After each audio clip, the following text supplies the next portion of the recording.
We on? Can we hear me okay? Good morning, everyone. Thank you very much for joining the session here today. I understand that the morning sessions are always the harder ones to attend. There's been some wild parties going on in the Gold Coast from what I've heard. Look, this session is managing and mastering Microsoft Surface in the enterprise. Now, just to add to the confusion, there's actually another Surface session that's going on next door where they're going through Surface Studio, and they're actually going to be giving away a Surface Studio to one of the delegates in the audience. So if you've actually gone to the wrong session, then you can pop out now and you can head over there. I won't take offense. Oh, come on, nobody really took the bait on that? Seriously? You guys aren't awake. So look, no, in all seriousness, my name's Rowan Brooker. I'm the technical lead here in Australia for Surface, for Microsoft. And my role involves two main things.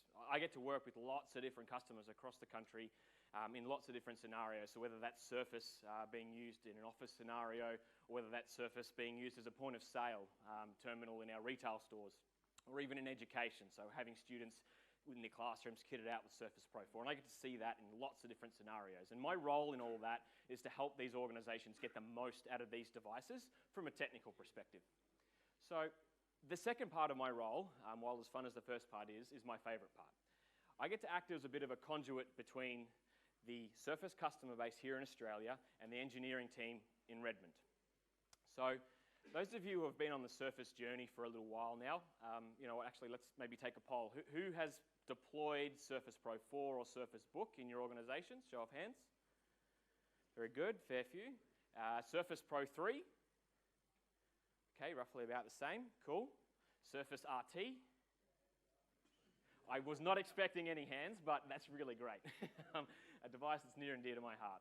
But those of you, anyway, who have been on this journey for a little while will appreciate that the way that the Surface engineering team design their products is they love to listen to feedback. They love to hear what you love about the device and what you think that we can do better, because they strive to seek absolute perfection in these devices, and they really do that in two ways. The first way being they put cutting-edge technology in these devices that will surprise and delight you. We've got things like biometric authentication. We've got leading-class pen implementation on these devices. We've got a tablet that can replace your laptop. So we'll always pump great technology into these devices.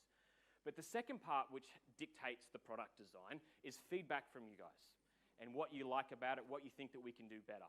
And a great example of that is Pro 3 versus Pro 4. So if you take Surface Pro 3, you look at the keyboard, keys are close together, pretty loud to type on. It's got a small trackpad and it's got a pen loop on the side of the device.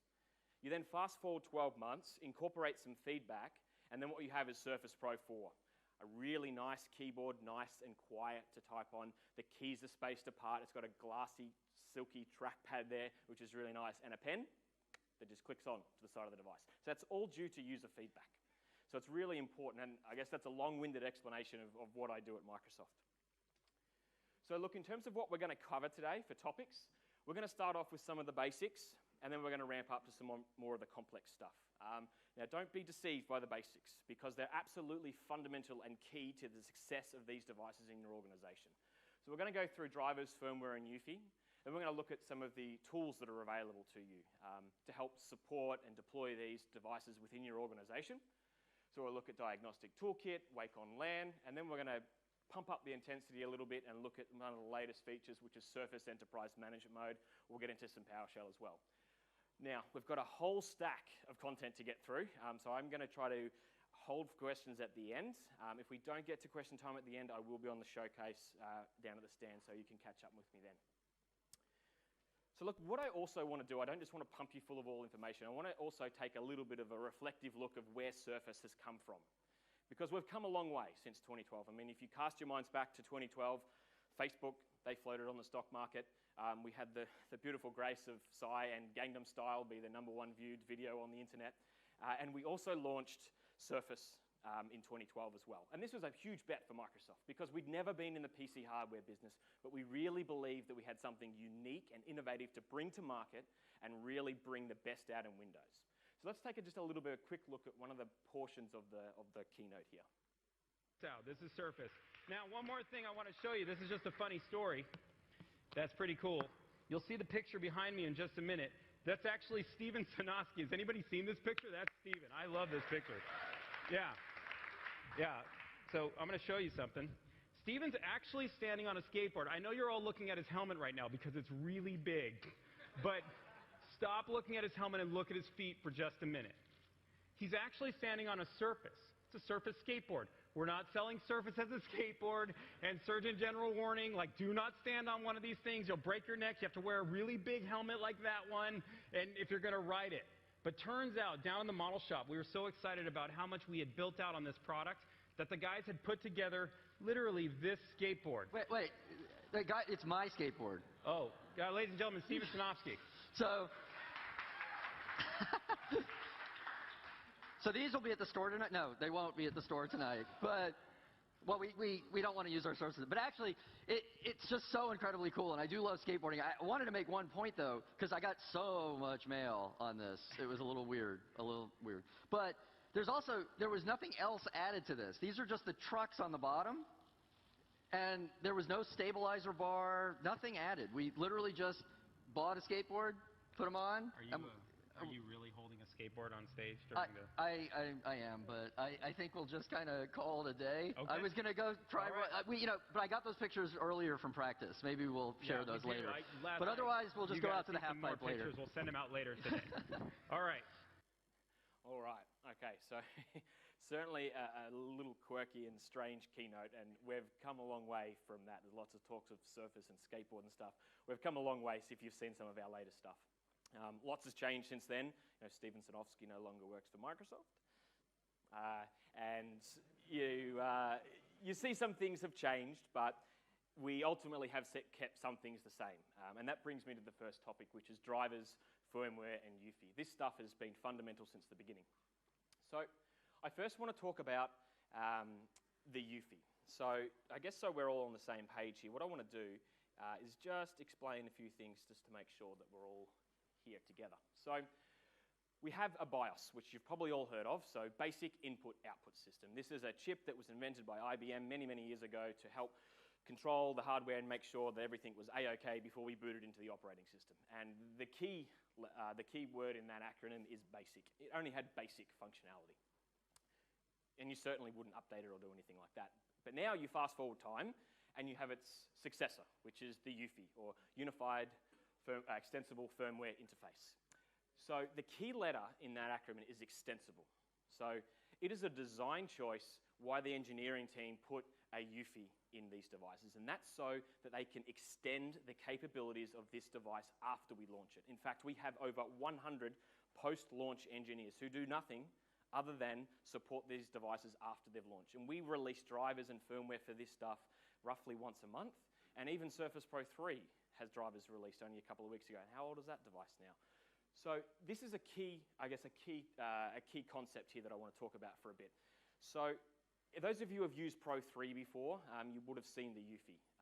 After we launched Pro 3, though, we put a lot of investment in this space, and we went out into the industry and we hired a whole bunch of really, really smart people, and we brought them into Microsoft, and that have many years of experience in the UEFI, and we built our own UEFI. Because ultimately, what we had before was a third-party UEFI by a company called AMI. The best way to think of it is that we had a house, and we were given this house. We could do anything we wanted inside. We could remodel, we could redecorate, but at the end of the day, it was still the same old UEFI. So that's why we went out and hired all these people. So I want to just flick for a minute here, and we can take a look at the new UEFI within Surface.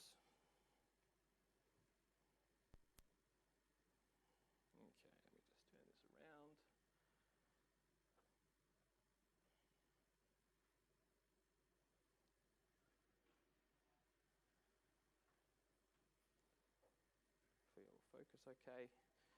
Right, okay, so here's the new UEFI. So those of you who have seen the Pro 3 UEFI, the immediate thing you'll see is the aesthetics. It's a lot more pleasing to the eye. It's not black and white text. It's color. It's touch enabled. So we've got a lot more functionality there from that perspective in aesthetics. And we've also got the same stuff that we had within the UEFI in terms of being able to control UEFI passwords, secure boot, TPM, and lock down the device from that perspective. And we still have the ability to control what we do with the hardware. This is a really, I guess, fundamental point of what's going to play throughout this presentation. So what we're able to do here is actually control the device from a hardware layer. So why is that important? It's arguably more secure. So what we're doing here, by toggling these switches on and off, if we go and toggle any one of these to off, we're essentially cutting power to the bus for that device. So what that means is that when we do that, we cut the power, we boot into Windows, Windows doesn't see anything. Windows doesn't think if we go and turn off Wi-Fi and Bluetooth that we even have a Wi-Fi and Bluetooth module on there. So we have nothing to control from that layer of Windows. We've actually gone a step above and we're controlling it from the hardware layer. And we'll get into a little bit more how we do that shortly. We've then got obviously boot configurations here, which you're probably all familiar with, as well as the About section with the regulatory information. And a nice little feature that I'll show you just before we exit the Eufy here is the ability to actually boot from these options here by just swiping. So I can go ahead and just swipe left on Boot Manager if I want to go back into Windows. Then I can then go and boot from my desired selection there. So yes, confirming that I immediately want to boot using Boot Manager. So then I'll go and boot into Windows there. So a nice little feature there. So you're probably all thinking, okay, this is great. You've got all this extensibility stuff. You're going to make the device greater after I buy it. How do you do it? So we do it through drivers and firmware. As I mentioned, we publish drivers and firmware for our current generation devices roughly once per month. And we're extending the capabilities, whether that's battery life, whether that's efficiency during sleep, or whether that's adding actual functionality to the device, like Surface Enterprise Management Mode, which you'll see a little later in the presentation. And we deploy these updates in two ways. We first deploy them outside of Windows Update as an MSI file and a zip file. So these MSI files you can package up as an application and then push out to your fleet and then update the drivers that way through your favorite management tool, SCCM, Intune, etc. We then have the zip file available as well, and that's there to create reference images. So those of you who have been around the traps for a little while are probably saying, okay, this is all good, but where's WSUS? So there's a little bit of a story as to why WSUS isn't on that list, which I'll tell you about now. So the Surface engineering team and the Windows engineering team often work very close together. And Surface usually takes the lead from Windows a lot of the time. So when we first were coming out with Surface, the Surface team and the engineering team got together, and the Windows team said, hey, guys, we've got this really great new way to deploy firmware and drivers. It's called model-based servicing. It's this single capsule that will hold all your drivers and all your firmware, one package. It's going to be the way of the future, and this is what all the OEMs are going to do future. We should really put this in Surface. So the Surface team said, that's great, that sounds fantastic, let's do it. So we fast forward a little bit of time, and it turns out that perhaps the WSUS team weren't in that meeting, because when that model-based servicing hits WSUS, it kind of throws its hands up and goes, I don't know what that is. So we've had to rethink that strategy, and we now have actually moved to what we call CHID targeting, so computer hardware ID targeting, which is probably what you've seen on some of your other OEM devices, where it's just line by line by line with each separate driver and firmware update. So that's the reason that we publish the MSIs, and that's still the best recommended approach. We're nearly there with WSUS. We've got a few things to change on the WSUS side, but from the Surface perspective, we're all good. We will get there, but as it stands, this is the best way to keep your devices up to date. So now you're thinking, okay, cool, this all sounds good, this is how we do it, but it kind of sounds pretty manual. So we recommend that as an organization, you come up with a really good strategy when it comes to updating the drivers and firmware on these devices, because it's absolutely critical. If you want the best end-user experience for these devices, then you must be running the latest drivers and firmware. You will have the best experience that way. So you have to stay on top of it. You need a good strategy. Not as complex as Windows, but certainly a strategy in place. So this is kind of what we recommend. So we have an IT Pro bulletin, and this is a proactive notification that will say, hey, there's some new drivers for Surface. You should go and download them. Here's what we've changed. I guess just as a side comment, anything that I refer to about signing up or downloading or reading further, I'm going to have a slide at the end with all the resources that you can download this deck at the end, and then you can kind of go through at your leisure. So don't worry, you won't miss out on anything. So we get this notification to say there's new drivers. We go and then head over to the download center, download these drivers, and then we go and do some integration testing within our own environment. So a small test group of users. We don't want to kind of beat a dead horse here. We just want to do some basic testing and make sure that there's no conflicts, particularly around Wi-Fi that's very specific to each organization's environment. Do some basic testing, and then we deploy to the broader organization using SCCM or Intune, your favorite management suite. We then rinse and repeat. So we then get into this cycle of constantly making sure that the devices are kept up to date. If you put this type of strategy in place, you will absolutely ensure success for these devices within your organization. Okay, so I want to fast forward time a little bit now, and we'll take a little bit of a look back at a clip from the Surface Pro 3 launch. But let's talk about the screen for a minute because that's pretty important. It's an absolutely beautiful screen. And when you look at the Surface Pro 2 screen in a 16:9 aspect ratio, and you look at the Surface Pro 3 screen, we've grown it to a 12-inch diagonal. Now, I want to explain that to you really quick. Pushing it to 12 inches was critical. If we want to do more, if we want to help people be more, if we want to be more productive, sitting right in between the tablet and the laptop and getting to the point where you can replace your laptop, this is a critical element. 12 inches, it is a beautiful screen. It's a 3:2 aspect ratio, which we'll talk about later. It's something that hasn't really been done before in this size. It's a 2160 by 1440 display. We call it pixel free. It is the same ClearType technology that you've seen in Surface Pro 2. It's optically bonded. It has the highest contrast ratios in the industry. Critical. Productivity, not a sexy word, I totally get it. But to be more productive, to help yourself do more, to get more done, the higher those ratios are, the less eye strain you have. I know it's subtle, but it matters. It just means you get less tired. That's super important. But just look at the screen. It is gorgeous. I can talk specs all day, and quite frankly, it doesn't bore me, but it probably bores you. This product is beautiful. And yes, it was beautiful, absolutely. And you can see a vastly different keynote. There's no mentions of skateboards. Steven Sinofsky's not around. It's vastly different, but we also look at the way that we talk about the technology. It's not just speeds and feeds, it's how that relates to the end user and what's the net result in that. And arguably, Surface Pro 3 is where we really hit our straps when it came to being a commercial device.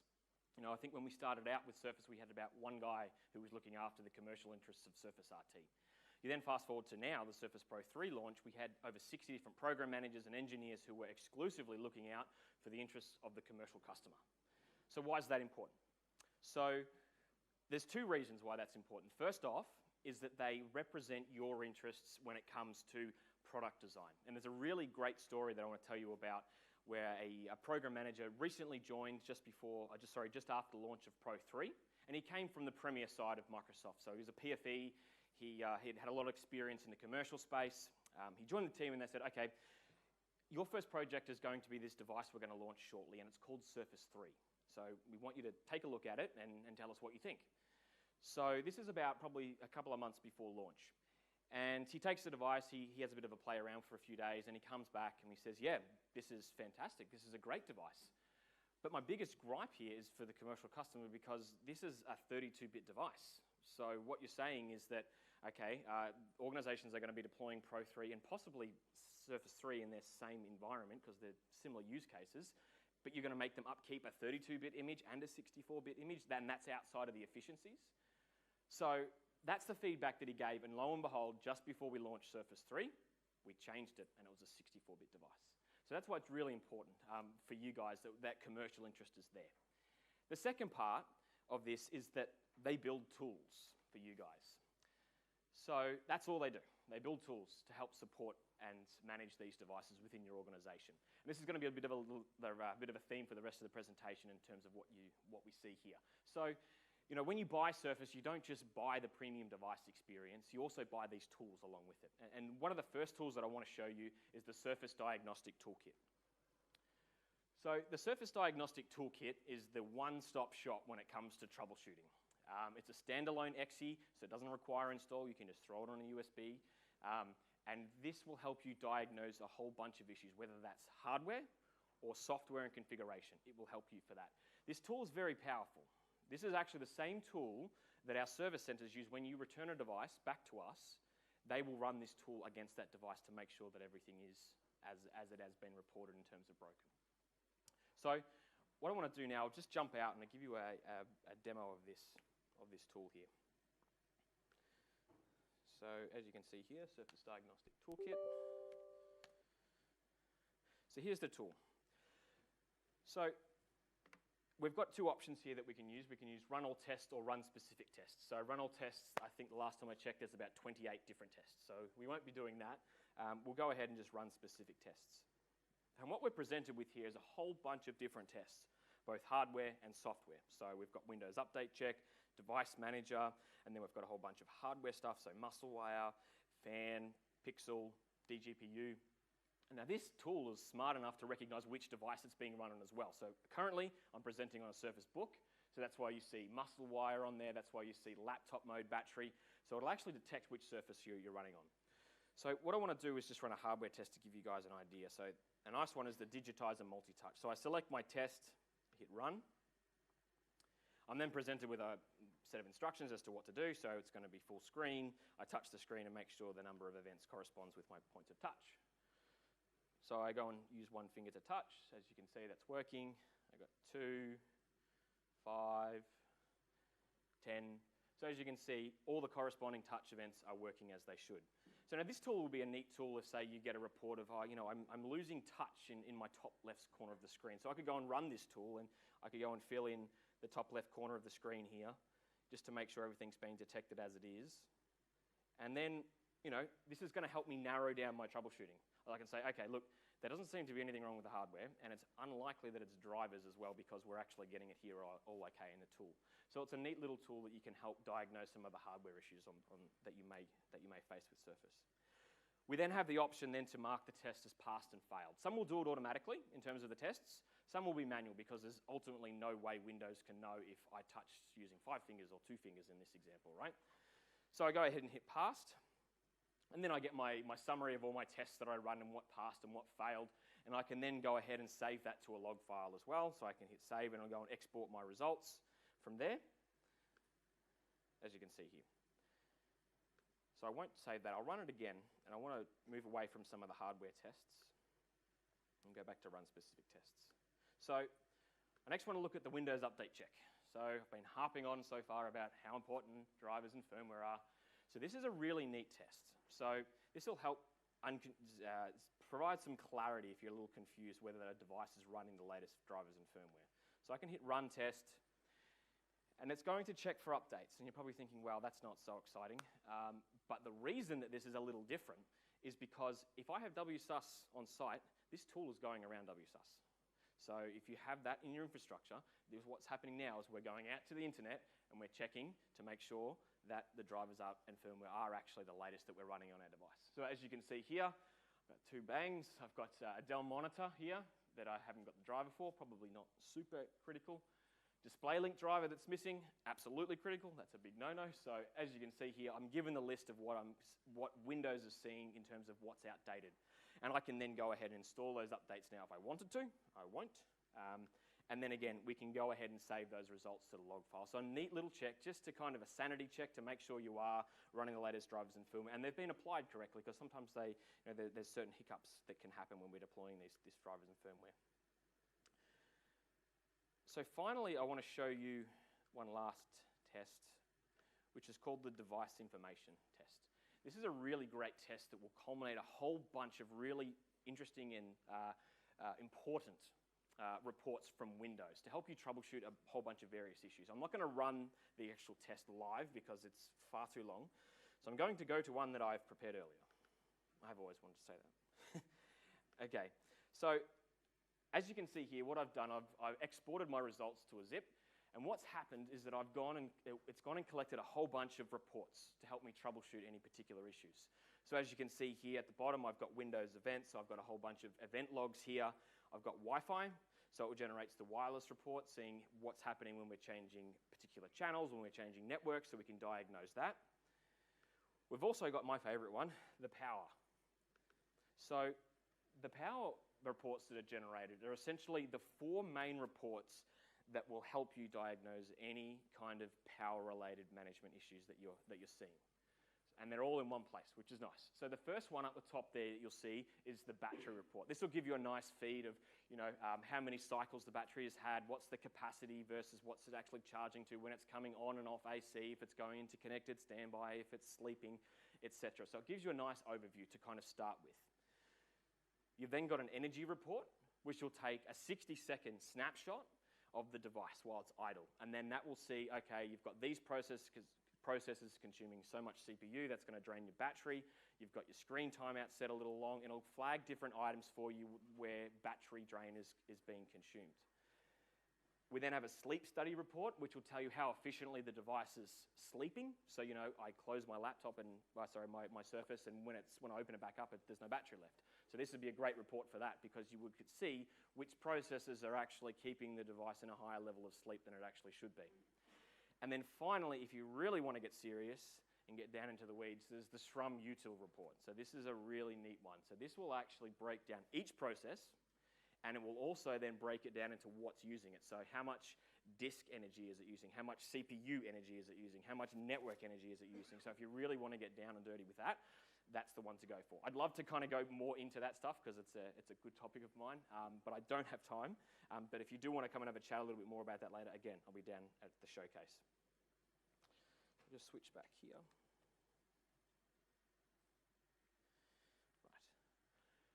So the next feature that I want to talk about is a really brand new feature. In fact, it's only a couple of weeks old, which is Wake on LAN. Again, just to level set, to make sure we're all on the same page, Wake on LAN is the ability to send what we call a magic packet to a device that's in sleep and it'll wake that device up, and then you can go and perform maintenance. Say you want to apply an update or install an application. So this is what this functionality is for. And unfortunately, we had some blockers when it came to connected standby. Surface has never been able to support Wake on LAN because it was a connected standby device.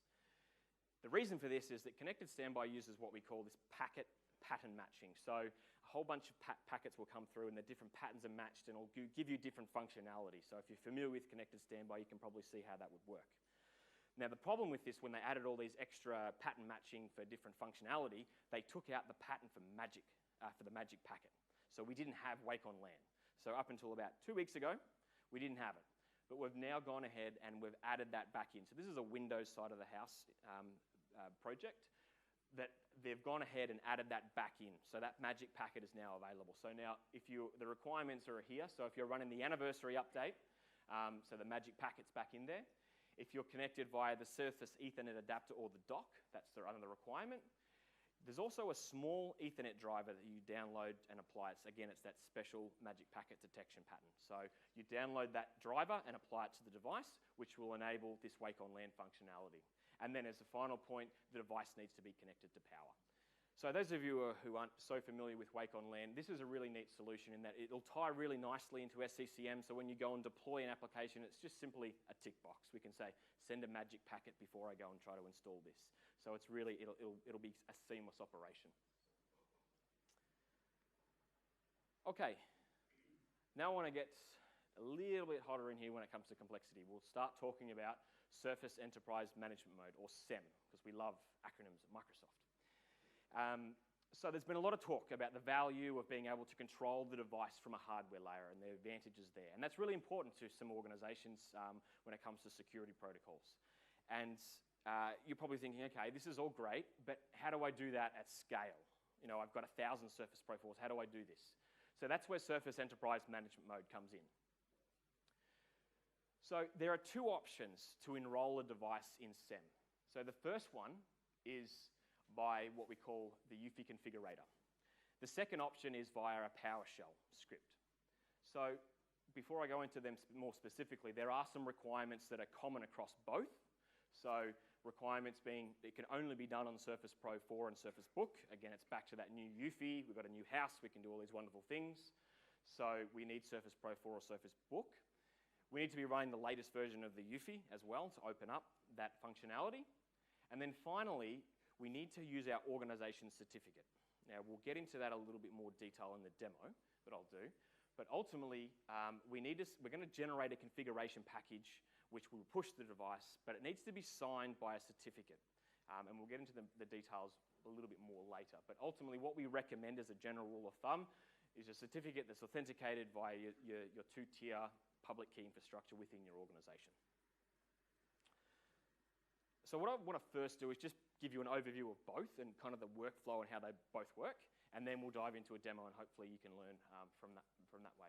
So the UEFI configurator. This was the first option that was made available to actually enroll the device into SEM.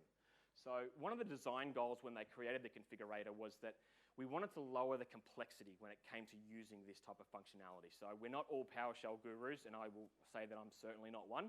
There's probably many in the room here today, but we're not all that way. So we wanted to lower the bar when it came to technical complexity. So this is a GUI-based tool that you'll essentially go through kind of like a wizard, and you'll be able to set your functionality and your desired configurations. And when you actually deploy these scripts and you run this MSI that you create, you'll be running you need to execute it as a local admin user. Okay, so some of you who have been around the traps for a little while will probably realize when I deploy via SCCM, I'm not a local admin user. I'm system service. So that's one of the limitations of this tool, which is where the PowerShell comes into play. We'll get into that in a little bit. So the general workflow is that we run the configurator, we then go through the GUI, we set our required settings that we want for configuration. We then upload our organization certificate into the tool, which will generate an MSI package, which is then signed by that certificate. Once it's generated, we then go and deploy that MSI to the devices, and then we complete the enrollment process, and we've enrolled into Surface Enterprise Management mode. So that's a bit of an overview of how the configurator works. We then have the UEFI Manager and PowerShell option. So as I mentioned, this is obviously a PowerShell-based option, and we will run as a system service. So this is a recommendation if you're going to be deploying via SCCM and want to do it during your deployment phase, that you use this particular option. So the bit of an overview of this one, we create the configuration script that we want via PowerShell. Once we've done that, we then point the script to where our certificate is, so we can then sign the subsequent configuration package that the script will make. And this is where it's a little bit different to the configurator. Each device that you enroll within SEM, you need to also install the UEFI Manager MSI. What that is essentially doing under the hood is making the assemblies for this available to be configured. And then once that's done, we can then go and deploy that configuration script from there.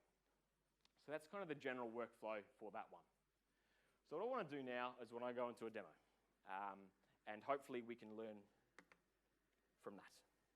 So just go ahead and minimize this one. So I want to start off with the configurator to begin with. This is a simpler one, so hopefully we can learn some key concepts, and then we can dive into the PowerShell when we get more complex. So this is the GUI that I mentioned. So we go ahead and click Start. We've then got 3 different options we can choose from. So we can create a configuration package, which is obviously the initial enrollment, setting the configurations that we want.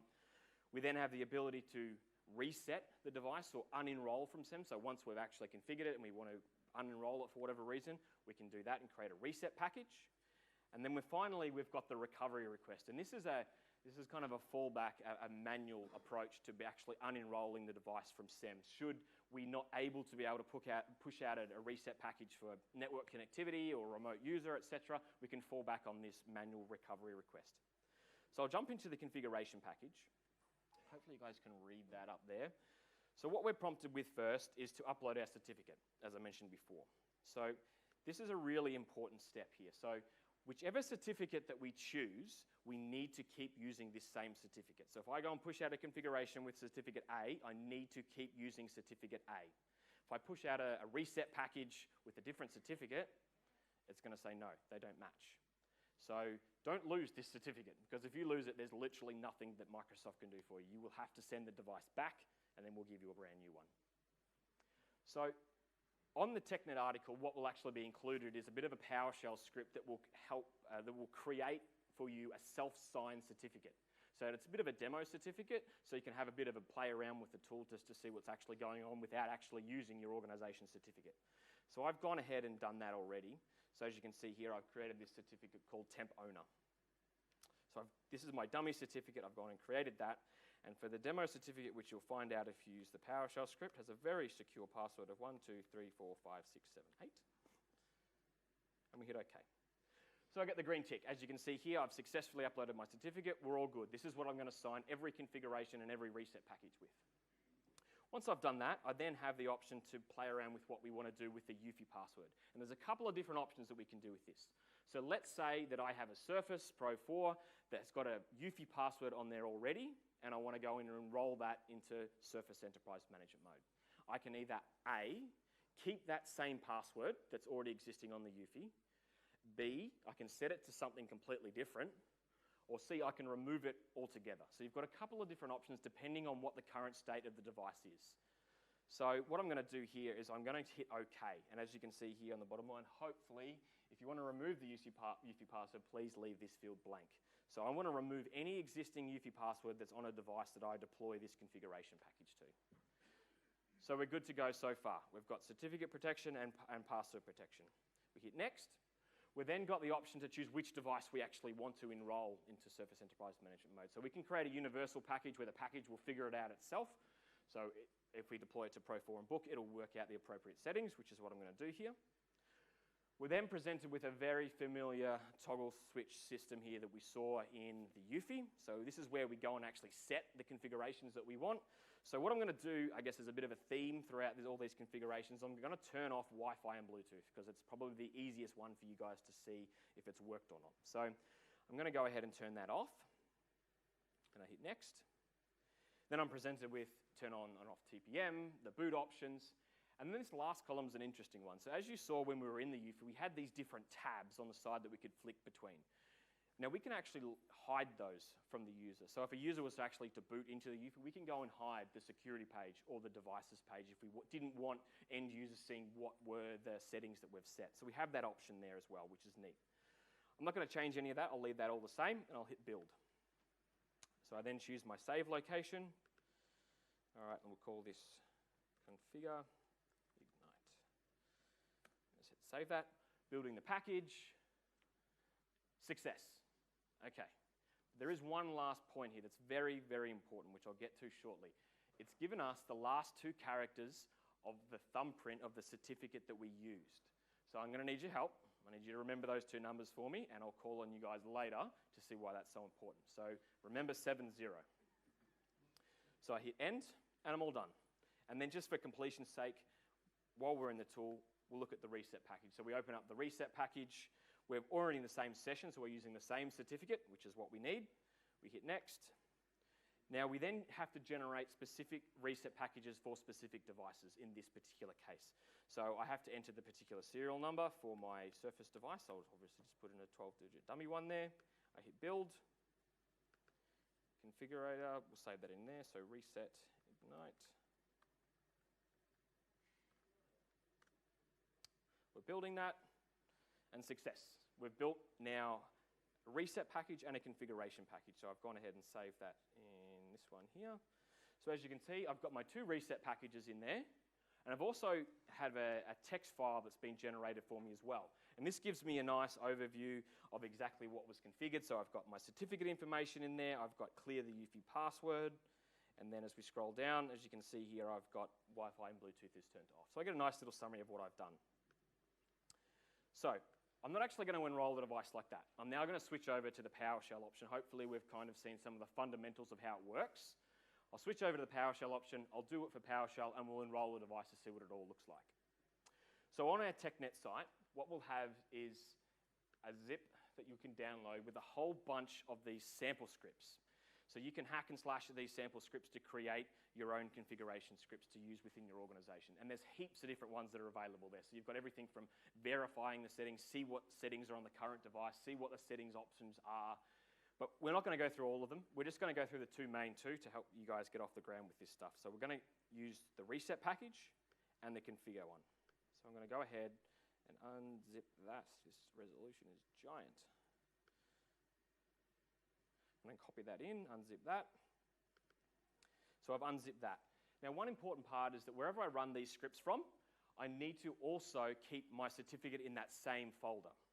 So I'm going to go ahead and I'm going to open up PowerShell. And we'll go ahead and we'll start to look at the script. Let's close that. Open up this, configure. Okay, so here we have the script. So I'm not going to go line by line. I'm just going to do two things. I'm going to talk about the bits that you need to change to get you up and running, and then I'm just going to call out a few interesting lines in here. So the first line that we need to look at is line 60, just here, and also line 62. What we're doing here is essentially pointing the pointing the script towards the particular certificate that we're going to be using from our organization. So on line 60 here, as we can see, we've got a fake certificate in there. I'm going to go and change that to my certificate, which is temp owner, as we know, on line 60, and then also on line 62.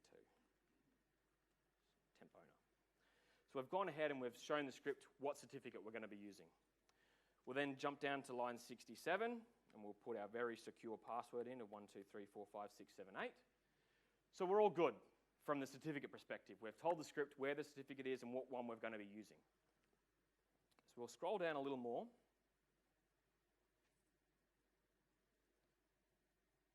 And we're going to go a little bit further down. And this is an interesting line here. So this is an extra protection that we provide within the packages that you create. So what we do is each configuration package is given a version. And the way that we determine that version is that we take the year 2000, and we take today's date, we minus that, and we get a number. So that version is going to continually get bigger. So what it means is that each one will have a version, and we will always take the lowest supported version. So what that means is that it will take a version number that is equal to or greater than what is currently in the UFI. So I create 1 package, 2 package, 3 package, 4 package. I've got all these version numbers, and then all of a sudden the bad guy gets package 1. He used to work for the organization, he knows the UFI password, he gets that. He then tries to push that to our devices so he can unlock the UFI. The UFI will say, no, that's not the lowest supported version. So that prevents against what we call a replay attack. A nice little extra piece of functionality in there. So we'll scroll down a little bit. Okay. And we're going to focus on line 212 here. And this is where using the PowerShell is going to start to diverge from the configurator. We get that extra piece of functionality and flexibility with this. So we have this concept in the PowerShell of who owns a setting. Is it the configuration package, or can the local user change it as well? So we have 2 options here. We've got 2 variables, owner and local, and owner only. So that means that if it's set to owner only, it means that only a configuration package can change a particular setting in the UFI, or we can set it to owner and local, which means that a local user could boot in. So what that means, as an organization, if you maybe want to configure stuff and you have a bit of flexibility around your security, and you're an IT pro and you want to just quickly go and boot off USB, for example, but that's configured to be off. I could then just boot into the UFI. If it's set to local and owner, then I can go and just turn that off and on again myself. It gives you that extra layer of flexibility there.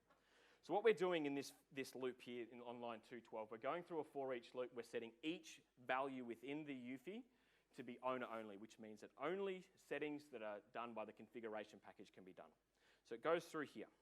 We can scroll down a little bit further, and in this sample script, what they do with these ones, once jumping out of this for loop, is that they go and set a whole bunch of settings here that the local user can change as well. So what I want to do here is go and change this so the local user can also turn on and off Wi-Fi and Bluetooth. So the way that we do this, we can refer to settings within the UFI by 2 ways. The first way is by settings, by the name. So on line 219 here, we've got Trusted Platform Module. That's how we call it. And then we can also call it by ID. And this is all documented in the TechNet article, so you've got a reference so you can determine which one's what. So I'm going to go ahead and hack and slash this a little bit. I'm going to delete all that. I'm going to change this one to 308 because I know off the top of my head that 308 is Wi-Fi and Bluetooth. So what I've essentially done, just to recap, we've gone through a for loop. We've gone and set every setting to be owner only, so only configuration packages can change stuff, but we've gone and set one setting that the local user can change too, so they can go and change the Wi-Fi and Bluetooth. So we'll scroll down a little bit more, and then what we're going to get to is setting the actual settings. So again, it's a very familiar thing, so we're going through a for loop here again with the settings, and what we're doing is we are setting everything to the default value, so we get a good known state. And then we're jumping out and we're changing some settings here, as you can see. So we've got a couple of different options in how we can set the settings. You've got the easy ones, disabled or enabled, quite straightforward. You've also got this other option here on line 294 to clear configured value. That's essentially calling a method that will allow you to keep the current setting. So for example, back to that UFI password. If I'd already set something, I wouldn't set it to enabled or disabled, I'd set it to clear configured value, which would allow me to keep that same UFI password that exists on the device. So, as we know, my goal here is to turn off Wi-Fi and Bluetooth. So I'm going to change a couple of lines here. I'm going to go on 294. I'm going to change this. So we're going to call settings by ID, and we're going to change that to 308. We're going to get rid of this clear configured value method because I want to configure it to disabled. configured value equals disabled.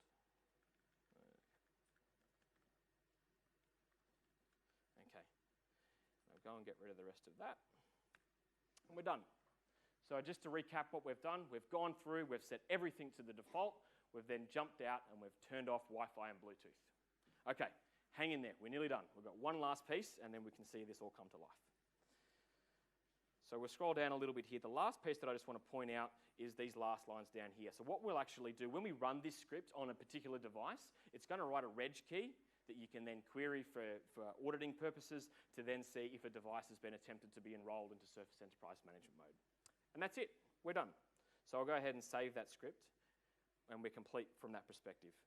While we're in PowerShell, we'll very, very quickly just do the reset sem script. So this is the reset package. What we're doing here is creating a universal reset package that we can push to any device to unenroll from Surface Enterprise Management Mode. And this is a lot less complex, obviously, because we're just unenrolling. We only need to make 2 changes. And that's, again, pointing to that same certificate that we used to configure the device initially.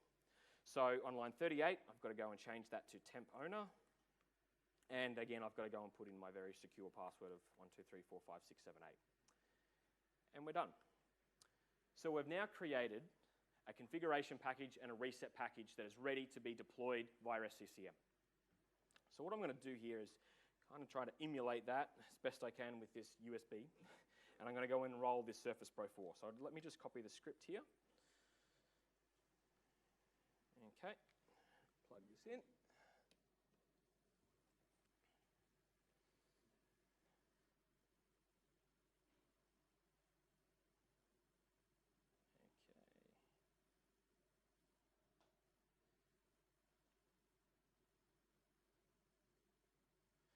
Sorry, I didn't have the camera on. Let me turn that around.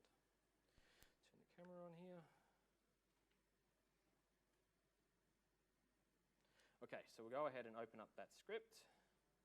So configure sem. Now I guess there's a bit of a precursor. I've already installed that small MSI that I mentioned about before to allow for this to happen. That's already been done on this device. So then what I do now is I simply go ahead and run the script. Fingers crossed. Okay, we're all good. So everything's completed successfully. We've given the thumbprint here, and we've got a restart required. 70, great. Okay, so I'm going to go ahead and I'm going to restart the device. So let's do an advanced boot here, and we'll boot into the UEFI. And what we'll see here is a couple of different restarts that are going to happen. So let's go to troubleshoot, advanced, UEFI settings, restart. So what you're going to see, we're going to restart. That package is in there. It's ready to go. It goes into the UEFI, and the UEFI says, I need you to confirm activation. So this is a very important step. This is back to, thank you, whoever said that, the thumbprint. What we require for a user to do, or whoever's deploying the device, is to input those last 2 digits. And you're probably thinking, oh man, that is a pain. That's gone from a 0-touch deployment to a 1-touch deployment. But there's a very good reason why we do that. Because ultimately, if we could push this stuff out silently, then that means that the bad guys or your best friend who's playing a joke on you could go and enroll your device silently within Surface Enterprise Management Mode without any confirmation, which means that you go from buying a beautiful new Surface Book that's premium, and they can go and turn off Wi-Fi, Bluetooth, cameras, everything. And you go from a premium device to something that's barely even a laptop. So it's very important why we've implemented it the way we have. So that's where we confirm the enrollment by typing in 70, and we hit OK. We confirm the enrollment. The package is then pushed into the UEFI.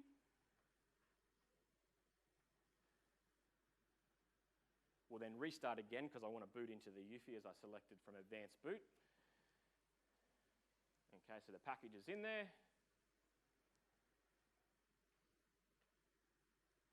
We'll boot into the UEFI. Okay, and here we go. So if I go into the first tab, okay, looks like it worked. So as we can see here at the top, some settings are managed by your organization. And as we set all who owns what settings, all these settings are grayed out. I can't do anything because it's only changeable by pushing a configuration package. And if we go to devices, as we expect, everything's turned on, except we turned off Wi-Fi and Bluetooth, and we also allowed the local owner to also control that setting there too. So we've gone ahead and everything's been pushed successfully. And we've also got an extra tab here called Enterprise Management, which gives us a bit of a summary of what's happening here. So we've got our certificate information in there, and we've also got this Reset Surface Enterprise Management Mode Get Started section. And this is back to that manual recovery request that I mentioned in the configurator. So that's where you initiate that. So let's go and exit out of that, boot into Windows, and then hopefully what we should see is that we don't have any Wi-Fi connection. We boot in and Windows should think that there is no Wi-Fi within the device.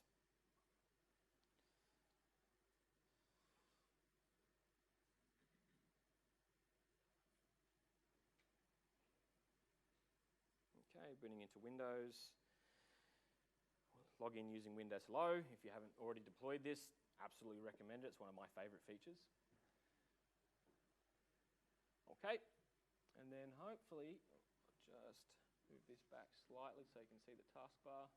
That's a lot of wobbling.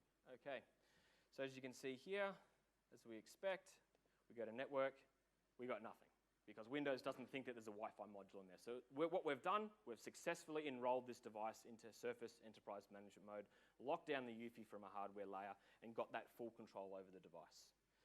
So just for the sake of completion, what I'm going to do here, I'll run that reset package that we created, and I'll go and unenroll the device. So I'll open that package, I'll go to reset, open, run that. Everything's completed successfully. I'll go ahead and restart.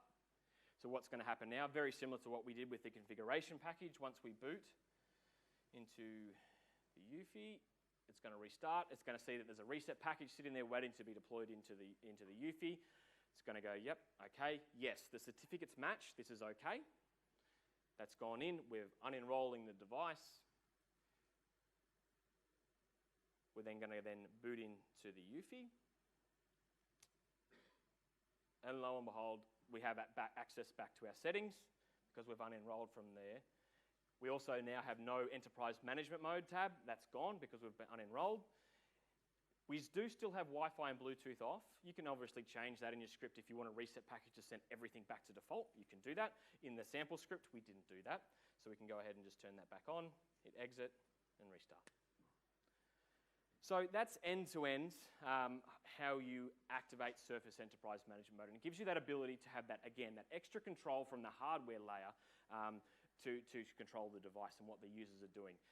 Particularly good in education. I mean, when we look at UEFI passwords, kids love to mess around where they can. So being able to preset the UEFI password at scale before you give it to the students so they don't just go and set their own passwords is a nice little thing. So let me switch back now.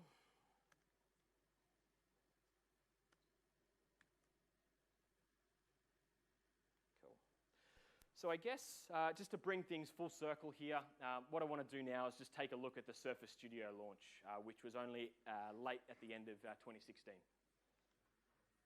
I'd like to introduce you to Surface Studio.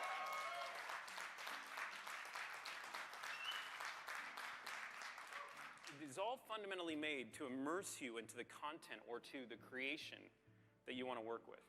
It's housing the thinnest LCD that has ever been created at 1.3 millimeter that sits in this product at this size. Take a look at the front of this product. It's a 28-inch diagonal. That's 28 inches across. It pushes 13.5 million pixels. That's about 63% more than a 4K TV if you're doing the math. Well, at 8.5 by 11 and 12, check this out. That is the exact same product that you see on the screen there. That's a 1-for-1 match.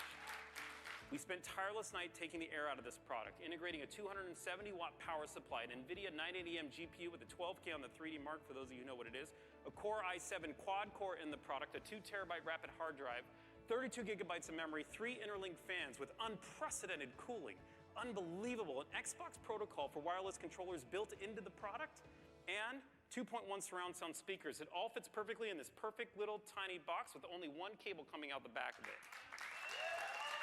Surface has always been about more.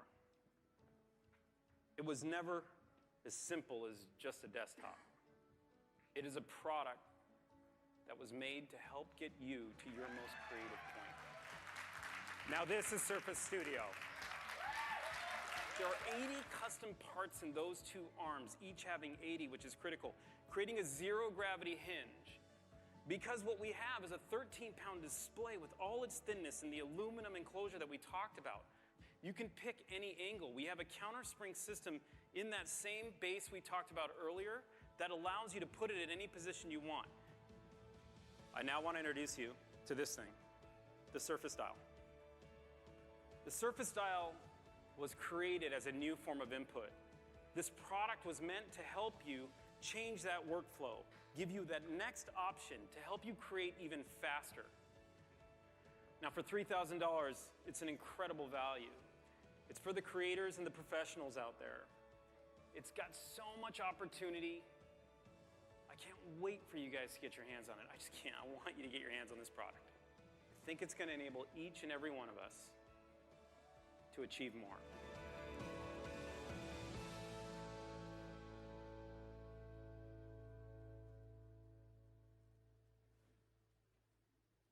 Cool. So a very, very different keynote from when you think back to 2012 when we were skateboarding on stage with Steven Sinofsky. You know, it's in a massive arena now. There's lots of fanfare and excitement. We talk about how the device matters to the user. We now even look at Panos in a suit jacket, so we're classing things up a bit. But look, I get it. At the end of the day, this is all still marketing. I get that. But it's reflective of where we've really come from as an engineering team, as a business, and as a product. We've really come a long way. We've put a lot of investment into this, and we really believe that it's a truly innovative and unique product, and we're going to continue to surprise and delight you with future devices as we go forward. So look, here's that resource slide that I spoke about. Again, don't have to worry about copying this down. This will be downloadable later, so you'll be able to take a look at that. You can take some quick photos if you really want, but it will be available for download later. And again, you've probably seen this quite a few times, but it's still important. Continue your learning path. You've got your various resources there. I've been told that you need to complete your evaluations ASAP. You know, it helps us, give us feedback. Did you like this? Do we make more of this? Do we make less of this? Give us feedback. Be kind, but be honest. And then you can win a chance to fly the drone tonight, and also a reminder to collect your wristbands at the bottom from that location. And I did forget to mention that I actually am giving away something. It's not a Surface Studio, but it is a pair of Surface branded headphones. And it was going to be a pop quiz. So hopefully you've just been listening regardless of whether it was a prize or not. So what I want to do is ask a two-part question, and let me finish both questions. And the first person to put their hand up, we can see how we go. Okay, so first part. What is the fundamental reason why we choose to implement a UEFI in Surface opposed to a BIOS? And the second part of the question is, what is the biggest takeaway for you from this session? Yes, sir. You're in the house for the UEFI, so that was the reason why you use that. And you can build and do whatever you want with it. And SE was the takeaway. Sem? Yeah, SEM was the takeaway. Great, no worries. We could elect that after for you if you like. Cool. Okay, so look, that's it from me. Look, thank you very much. Thank you for being Surface customers. Thank you. So look, thank you for being Surface customers. Thank you for coming for the session. Again, if you're going through proof of concepts or pilots within your organization, I am on the showcase for the rest of the day and tomorrow, along with Windows guys. So come and see me, have a chat, and thanks again. Enjoy Ignite.